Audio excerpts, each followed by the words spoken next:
Hi viewers, welcome to Nitra YouTube channel. இன்னைக்கு நாம பார்க்க போற டாபிக் தை அமாவாசை. பொதுவா அமாவாசை அப்படினாலே சிறப்பு தான். அதுலயும் ஆடி, புரட்டாசி, தை இந்த மாதத்துல வர அமாவாசையை நம்ம ரொம்பவே சிறப்பா கருதுவோம். இப்போ நாம தை அமாவாசையோட சிறப்பு பத்தியும் தை அமாவாசையில என்னென்ன செய்யணும் அப்படிங்கறத பத்தியும் பார்க்கலாம். அமாவாசை அப்படின்னு நாம எந்த நாளை சொல்றோம் அப்படின்னா சூரியனும் சந்திரனும் இணையிற தினம்தான் அமாவாசை. சூரிய பகவான் ஆண்மை, ஆற்றல், வீரம் இது எல்லாத்தையுமே நமக்கு தரக்கூடியவர். சந்திரன் நம்மளுடைய மனதுக்கு அதிபதியானவர். அதனால மகிழ்ச்சி, தெளிந்த அறிவு, இன்பம், உற்சாகம் இது எல்லாத்தையுமே சந்திரன் தரக்கூடியவர். சூரியனை பிதிர்காரகன் அப்படின்னும் சந்திரனை மாதுர்காரகன் அப்படின்னு ஜோதிடம் சொல்லுது. அதனால சூரியனும் சந்திரனும் நம்மளுடைய பிதா மாதாவாக வழிபடுற தெய்வமா நாம கருதுறோம்.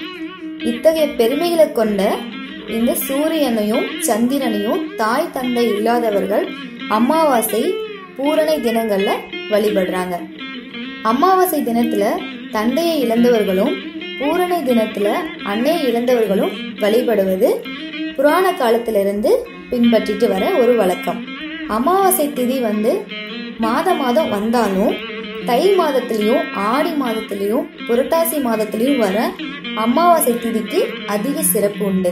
ஆடி அமாவாசை அன்று நம்மளுடைய முன்னோர்களுக்கு ஏன் நாம தர்ப்பணம் கொடுக்கிறோம் அப்படின்னு தெரியுமா?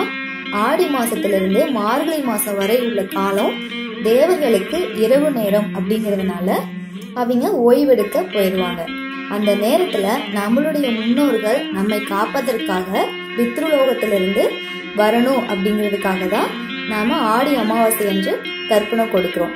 நம்மளுடைய தர்ப்பணத்தை மகிழ்ச்சியுடன் ஏற்றுக்கிட்டு நம்ம முன்னோர்கள் பித்ருலோகத்திலிருந்து புரட்டாசி மாத மகாலய அமாவாசை என்று பூமிக்கு வருவாங்க. அதனால புரட்டாசி மாதம் முன்னோர்களுக்கு தர்ப்பணம் கொடுக்கணும். அதுக்கப்புறம் தை மாதம் அவங்க மறுபடியும் தங்களுடைய லோகத்துக்கு திரும்புவாங்க. பூமிக்கு நம்மள ஆசீர்வதிச்சுட்டு காப்பாற்றியதற்காக அவங்களுக்கு நன்றி சொல்லி வழி அனுப்பும் விதமாதான் தை அமாவாசை அன்று தர்ப்பணம் கொடுக்கணும்.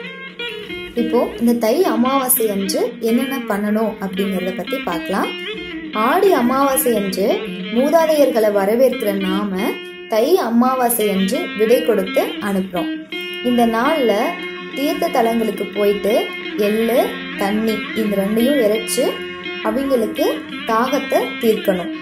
அப்படி நாம செய்யும் போது அவங்க செஞ்ச பாவங்கள் எல்லாமே நீங்கி அவங்களுக்கு முக்தி பேரு கிடைக்கும். நம்மளுடைய முன்னோர்கள் காகத்தோடைய வடிவத்துல நம்ம வீட்டுக்கு வருவதா ஒரு ஐதீகம் இருக்கு. அதனால அந்த அன்னைக்கு காகத்துக்கு உணவு அளிப்பது ரொம்பவே முக்கியமானது. இப்போ நம்ம வீட்டுல என்னென்ன செய்யணும் அப்படின்னா, நம்மளுடைய முன்னோர்களுக்கு தர்ப்பணம் செஞ்சதுக்கு அப்புறமா நம்ம வீட்டுக்கு நம்ம மறைந்த முன்னோர்களுடைய படத்தை சுத்தம் செஞ்சு வடக்கு கிழக்கு திசையில வச்சு சந்தனம், குங்குமம் இதெல்லாமே இட்டு துளசி மாலை சாத்தணும்.